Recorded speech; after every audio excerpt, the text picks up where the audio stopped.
그런데 말이죠. 이게 여기서 끝난 게 아닙니다.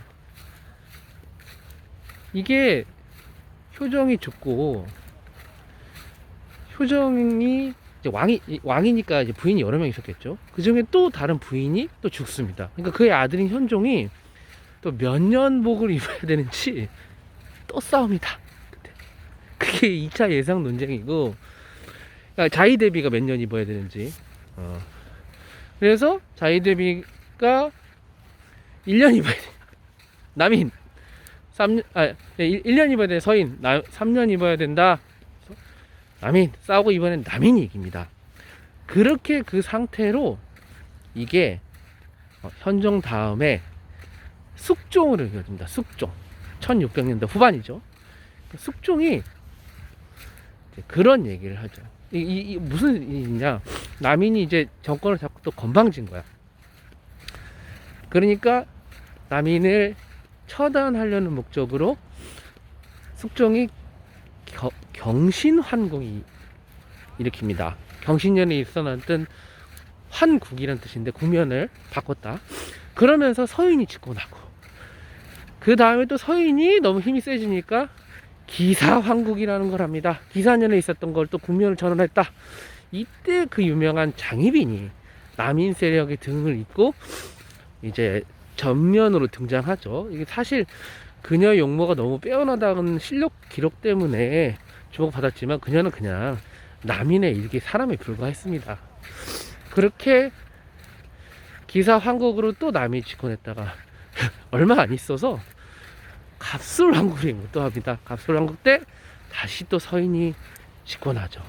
그래서 이렇게 엄청난 분당이 이렇게 펼쳐질 때 1700년대에 이게 영조하고 정조가 집권하면서 좀 살려보려고 노력해요. 근데 결국 안 돼요. 너무 서로 심하게 싸우다 보니까 그렇게 몇 년 상복을 입을 거냐서부터, 그러다 보니까 결국 1800년대 우리나라는 일본 쳐들어오고, 결국 우리는 1900년대 초에 경색을 구치를 맞이하죠. 이게 사실 우리가 얼마 안 된 일입니다. 이때 정치 안정이 된 유럽은 강대국으로 발전하고 열강이 되며, 일본도 메이지 유신을 하면서 강대국이 됩니다. 우리는 이때 뒤처진 거예요. 정치 싸움 하느라 우리끼리 네가 잘했니, 몇 년 입었니 상복, 이런 걸로 싸우다가 결국에는 세종과 성종이 이룩한 찬란한 업적을 잊지 못하고 일본한테 먹힌 겁니다. 이렇게 이태리도 합수부로 가고 부르봉한테 먹혔고, 우리는 일본한테 먹히고, 결국 이게 남 탓을 하면 안 되는 게 우리끼리 자중질환을 한 거거든요. 이만큼 정치는 중요한 겁니다. 이만큼이나 정치는 매우 중요한 겁니다. 그런데 우리는 아직도 이 정치의 중요성을 좀 간과하는 것 같아요. 우리나라 국민들은 에휴, 니네는 니네끼리 살아라, 우리는 우리끼리 알아서 살게, 그러면 안 됩니다. 우리는 끊임없이 이들을 감시하고 봐야 됩니다. 미국이 왜 안정된지 아십니까? 미국이 결국 정치가 안정이 돼서 그래요. 미국이 대통령도 있지만 국가의 큰 일을 결정하는 상원의원인 부통령, 그리고 국가의 예산을 집행하는 하원의원장, 지금 낸시 펠로시죠.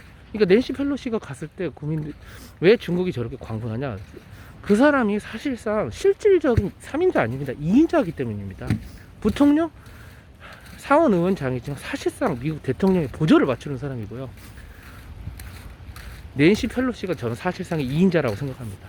이렇게 하원, 상원, 대통령 간의 균형을 이루면서 안정된 체제를 구축하기 때문에 미국이 지금 강대국인 겁니다. 잘 보십시오. 미국이 대통령이 바뀌어도 여러 가지 정책이 바뀌는 것 같습니까?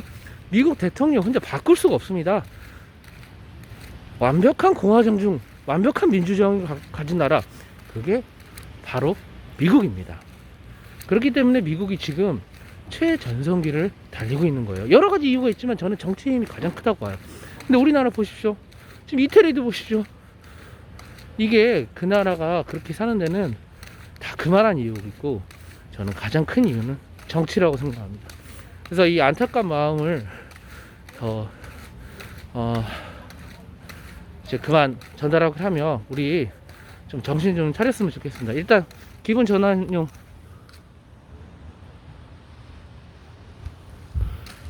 이상 강릉 앞바다였습니다.